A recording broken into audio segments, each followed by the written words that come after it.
Assalamualaikum warahmatullahi wabarakatuh. Bersama dengan saya Lika Rahmawati Wahidah dari IPA C semester 5. Di sini saya akan menjelaskan kurang lebih mengenai materi tentang fluida statis. Lebih spesifiknya saya akan menjelaskan mengenai hukum utama hidrostatika. Nah, sebelumnya kita harus mengetahui terlebih dahulu apa itu fluida. Nah, seperti yang ada di pertemuan minggu lalu, fluida itu merupakan suatu zat yang dapat mengalir, baik itu gas ataupun zat cair. Nah, fluida itu bisa dipahami ketika zat fluida itu dalam keadaan statis atau dalam keadaan yang diam. Oke, selanjutnya kita akan membahas mengenai apa itu tekanan hidrostatis. Sebelum kita membahas lebih lanjut tentang hukum utama hidrostatika. Nah, tekanan hidrostatika itu merupakan suatu zat cair yang memiliki atau bergantung kepada kedalaman air, massa jenis air, dan juga percepatan gravitasinya. Tekanan hidrostatika itu tidak bergantung kepada bentuk dan juga ukuran bejana yang ketika kita mengukur suatu tekanan hidrostatika.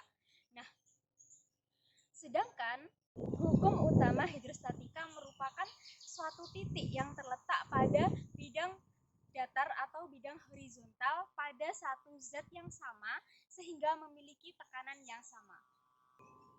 Oke teman-teman, setelah saya menjelaskan mengenai pengertian yang telah saya jelaskan di awal tadi, selanjutnya kita akan membahas mengenai penerapan dalam hukum utama hidrostatika. Oke, langsung saja kita lihat. Oke, teman-teman, sebelum kita melihat paparan video tentang aplikasi atau penerapan dari hukum utama hidrostatika, ada baiknya dulu kita lihat alat dan bahan apa saja yang kita gunakan dalam pembuatan aplikasi hukum utama hidrostatika.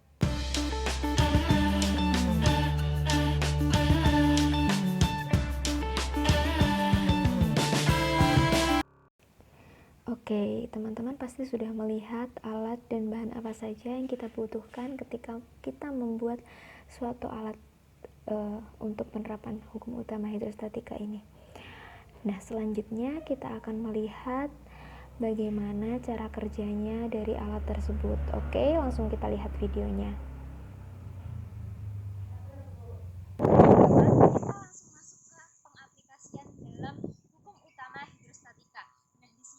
Menggunakan botol air yang telah diisi oleh cairan berwarna hijau. Di sini kita akan membuktikan adanya suatu tekanan yang diberikan oleh udara luar.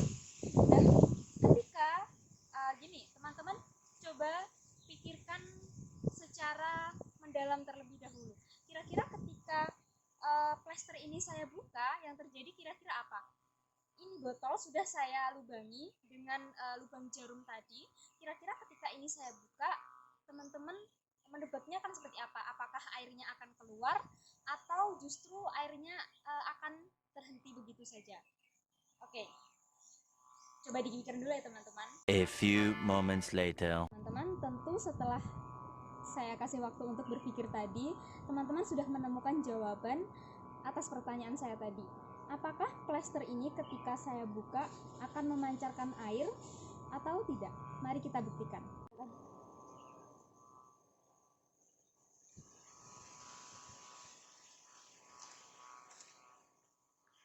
Gimana teman-teman pembuktiannya?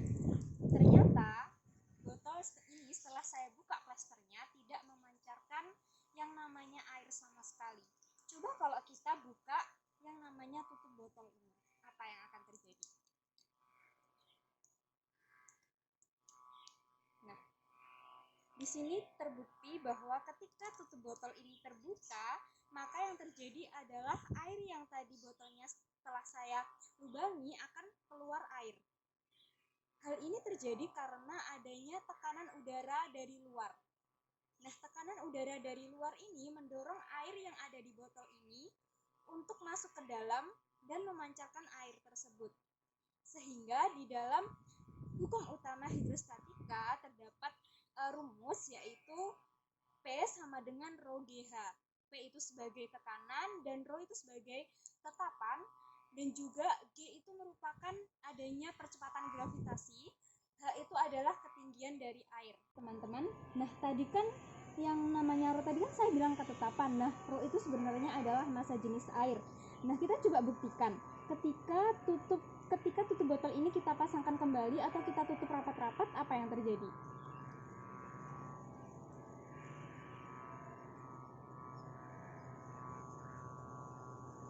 Air yang tadinya mengucur itu akan kembali tidak mengucur lagi atau seperti dalam keadaan awal ketika tutup botol ini belum saya buka. Nah, kenapa bisa seperti ini? Karena tadi kan yang bisa menggerakkan adanya air itu kan adanya tekanan udara luar. Sedangkan ketika kita tutup, udara yang ada di dalam botol ini memiliki tekanan yang lebih kecil sehingga tidak bisa mendorong air untuk meneruskan atau air ini mengalir.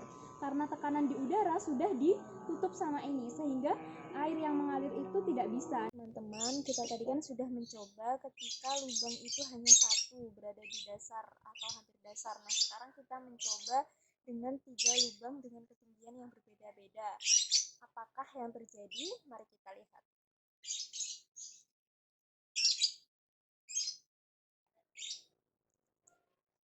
Silahkan nanti diamati pancuran air mana yang paling jangkauannya paling panjang.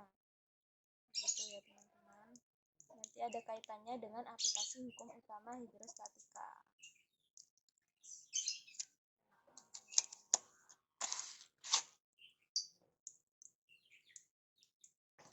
Nah, dari sini bisa kita lihat bahwa air dengan ketinggian atau lubang yang berada di bawah memiliki pancuran dengan jangkauan yang lebih panjang dibandingkan dengan lubang yang berada di atas. Hal itu disebabkan karena adanya tekanan semakin ke bawah dalam hukum utama hidrostatika itu semakin besar, sehingga pancuran yang dihasilkan itu juga semakin besar.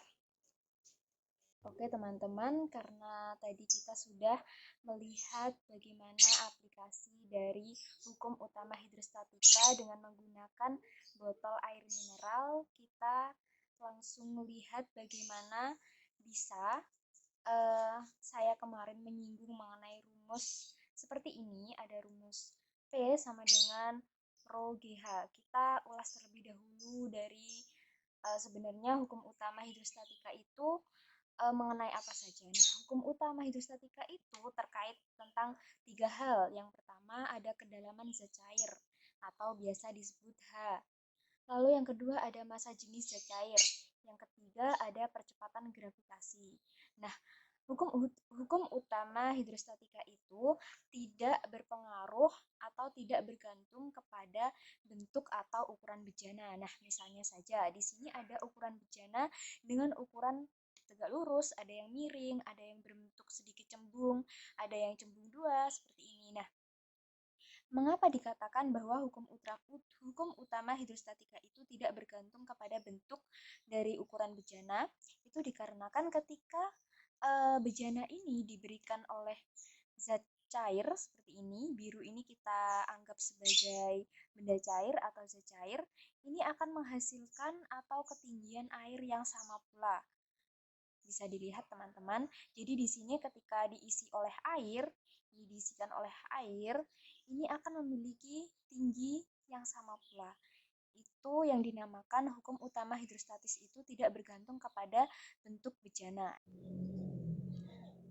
Nah, tadi dari aplikasi hukum utama hidrostatika, kita telah mengenal yang namanya apa itu massa jenis. Nah, massa jenis itu merupakan massa zat baik itu air ataupun minyak per volume.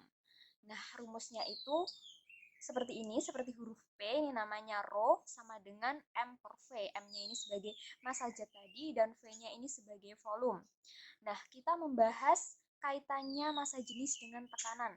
Nah, tadi kita membahas mengenai rumus P sama dengan rho GH. Nah, sebenarnya rumus P sama dengan rho GH ini kita dapat dari mana? Kita harus terlebih dahulu mengetahui rumus dasar dari tekanan. Rumus dasar dari tekanan itu adalah P sama dengan F per A. Nah, P ini sebagai tekanan itu sendiri, F ini sebagai gaya, dan A ini sebagai luas permukaan. F sebagai gaya ini bisa ditafsirkan atau diperoleh dari massa pergravitasi. Nah, bisa kita turunkan menjadi rumus P sama dengan M kali G per luas permukaan. Nah, M yaitu massa jenis itu diperoleh dari rho dikali volume. Sehingga kita mendapatkan rumus tekanan sama dengan rho kali volume kali gravitasi per luas penampang atau luas permukaan. Nah, kita lihat lagi bahwa volume dari tekanan ini bisa diturunkan menjadi luas permukaan dikali tinggi dari benda atau tinggi dari bejana. Sehingga menghasilkan rumus rho kali A kali H kali gravitasi per luas penampang. Karena di atas dan di bawah memiliki A atau luas penampang, ini bisa dicoret seperti biasa sehingga menghasilkan rumus P sebagai tekanan rho Hg atau biasa kita kenal dengan P sama dengan rho GH. Kita membahas tentang aplikasi hukum utama hidrostatika yang telah kita praktekkan tadi dengan botol air mineral yang telah kita isi air dengan warna hijau. Di sini saya visualisasikan dengan gambar seperti ini. Nah, kita ibaratkan ketika botol air mineral ini kita buka ya, kita buka. Ini anggap tidak ada tutupnya. Nah, tadi apa yang terjadi ketika tutupnya itu kita hilangkan? Tentu yang terjadi ketika tutup itu kita hilangkan, air yang telah kita sebelumnya kita tutup dengan plester itu akan mengalir seperti ini. Nah, air mengalir ini tentu berbeda, baik itu tingginya ataupun jarak pancarnya. Semakin tinggi lubang yang ada di botol mineral, maka air yang memancar itu akan semakin dekat dengan permukaan bawah dari bejana ini.